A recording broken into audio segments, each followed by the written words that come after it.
Hey, hello there. Welcome. I was thinking about the events to come. Halloween and the holidays, the end of the semester, Christmas, New Year's Eve. It's all on the horizon, right? The future stuff is cool stuff. I wish the future would be the present. But it kind of is. Today, we are talking about something that will change your future, English speaking. The future. Not any kind of future, though. The present, talking about the future. I hope you got all of that. Ah, the future. That thing that keeps us awake at night. We are always working towards it, and it simply doesn't exist. It's an illusion, just like time itself. But let us not go that far into philosophy. It may not technically exist, but practically it does. Thinking and talking about the future is something that humans are very good at. It has made our species survive hard times. For that reason, it is imperative that you, the learner, know how to speak regarding the future.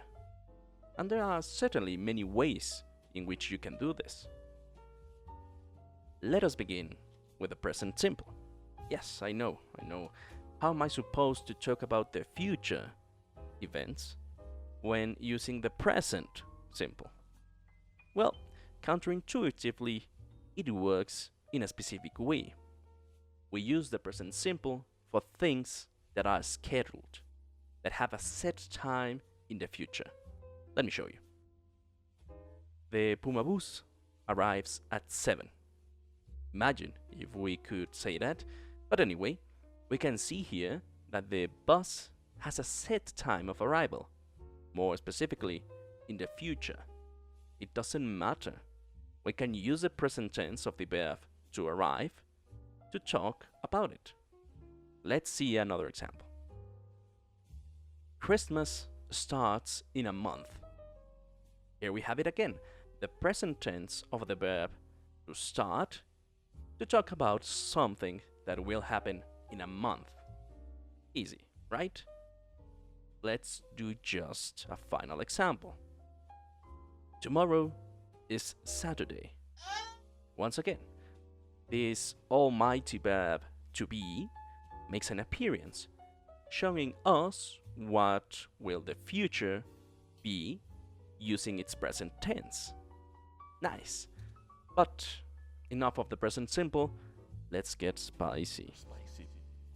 We can also use the present continuous to talk about the future, but in a different perspective. We use it to talk about plans or arrangements. Let me show you. I'm playing video games tomorrow all day long, man. Here we have the present continuous structure, the verb to be plus ing, talking about something that I am planning to do in the future. But it is still in present tense. Another one. My parents are coming to visit us, sweetheart. See? It seems like they are already coming to visit us, sweetheart. But they are going to do so later. It is already arranged. Let's check one more. El Jorge is selling his coastal house next month. Look at that. El Jorge is selling his house, not yet, but next month. Good for him, I guess. Okay. If you are still following me, great. If you need to go back and give it a little thought, go ahead. I'll be here. For now, let us move forward. We use will to talk about plans that are being decided at the moment or that come out of nowhere, spontaneous. Let me be clearer. Oh no, I forgot to do my English homework. I will do it 5 minutes before the class. Now, don't go get any ideas from the examples. Here, will is being used to make the plans just as it is noticed that the homework is not done. That's why we use will to make plans about it.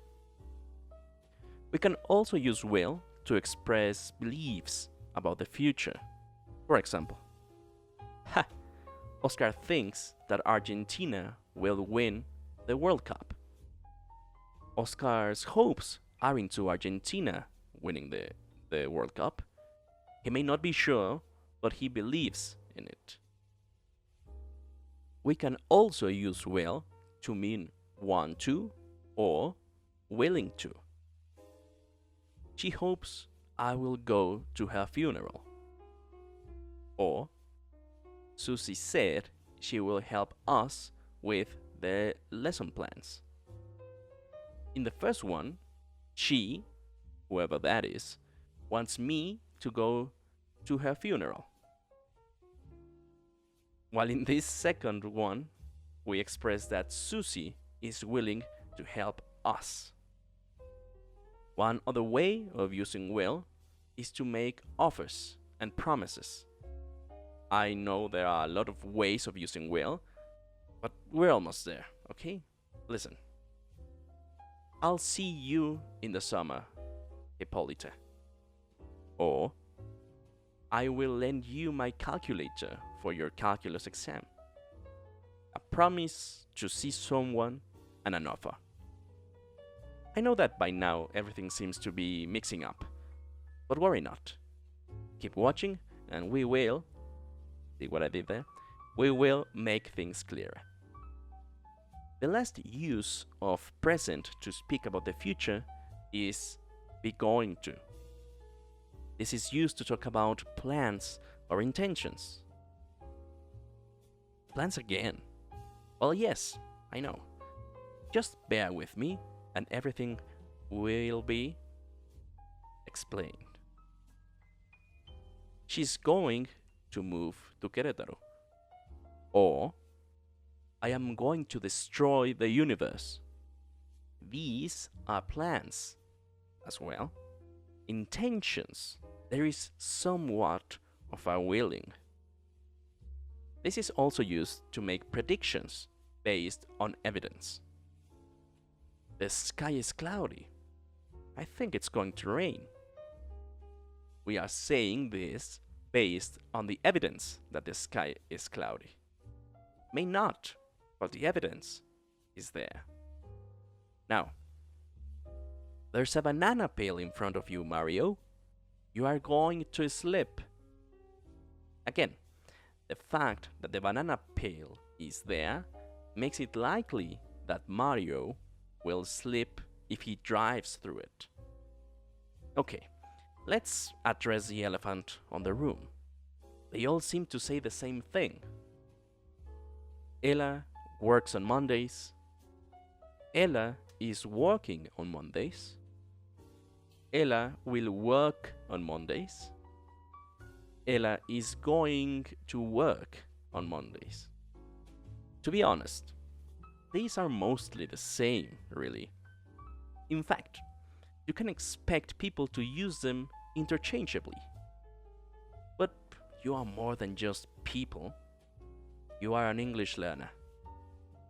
It's a kind of power, but as Benjamin Parker said, with great power comes great responsibility. Why is it a power, being a learner? Because you can look beyond the normal, common uses of English. Studying English lets you discern the difference between these uses that seem identical to some people. So, how do we know which of these to use? Well, it depends on the plan. If it is a schedule, an arrangement, a spontaneous plan, or a pre-decided plan. Let us briefly recap. We use the present simple when the plan is a schedule, things that are fixed or that repeat periodically. We use the present continuous when the plan is already confirmed, an arrangement. We use will when the plan is decided at the moment of speaking. And we use be going to when the plan is decided before the moment of speaking, right? As you can see, it is the context of the plan which more or less dictates what type of present you are going to use to talk about the future.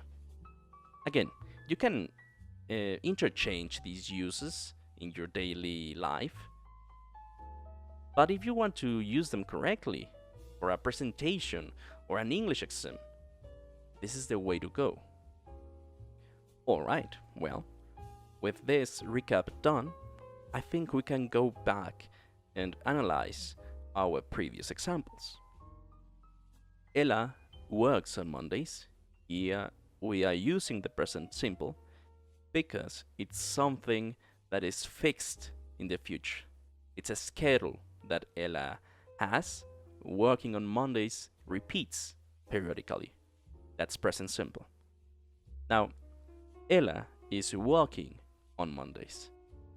This means that it's an arrangement. It's a plan that has been decided. Maybe her boss decided that Ella is working on Mondays. He has the plans ready and good to go. That's present continuous. Now, Ella will work on Mondays. Maybe her boss is deciding in that precise moment that Ella will work on Mondays. That's her decision right there. That's the use of will. And finally, Ella is going to work on Mondays. That means that the decision was made previously before saying that. Maybe her mom is telling her dad that Ella's boss decided she will work on Mondays, and she's telling her husband, Ella's dad, Ella is going to work on Mondays. The decision was made previously. And that's the use of be going to. Alright, it seems like you are ready for some practice of your own. Please, check the rest of the post made in Classroom, follow the instructions, and use this video and the other materials provided to review and ace your practice. That will be all for today. Thank you very much, and I hope to see you on the next one.